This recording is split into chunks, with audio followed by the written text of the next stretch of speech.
The Beginning, an Old Testament Journey, episode 67.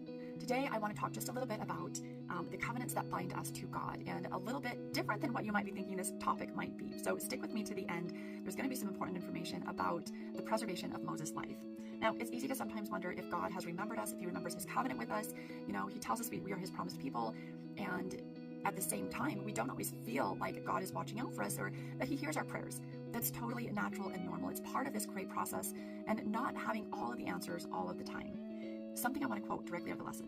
God does not forget his people. He remembers his covenants with us and will fulfill them in his own time and way. That is also very important for us to remember, because sometimes a series of other things has to take place before God can take the next step in relieving us from our bondage. I want to share the scripture, Exodus 6, verses 6 to 7. Wherefore say unto the children of Israel, I am the Lord, and I will bring you out from under the burdens of the Egyptians, and I will rid you out of your bondage, their bondage, and I will redeem you with a stretched out arm and with great judgments, and I will take you to me for a people, and I will be to you a God. And ye shall know that I am the Lord your God, which bringeth you out from under the burdens of the Egyptians. Now, God had promised this to his people, and yet they did not always feel like God was there for them. It was hard to understand why the Egyptians continued to increase their burdens that were placed upon the Israelites.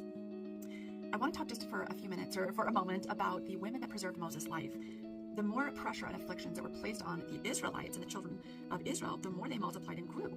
Pharaoh saw that they were becoming stronger and stronger. So he told the midwives that were going to help the Israelite women in the birthing process that anytime a boy was born, that boy was to be killed. Well, the midwives feared the Lord more than they feared the Pharaoh and continued to preserve the lives of these baby boys. So when they were questioned, the midwives made up an excuse for why they were not able to stop or kill the baby boys. So then Pharaoh told them that any boys that were born had to be thrown in the river. Well, what happened was the midwives again feared the Lord more than they feared Pharaoh. But in one particular situation, Moses' mom kept and hid Moses until he was about 3 months old, and at that point, when she could no longer hide him, she put him into a basket that was lined in such a way that the basket would not sink, and put the basket in the water. Well, she tasked her daughter to follow the basket and see where it went.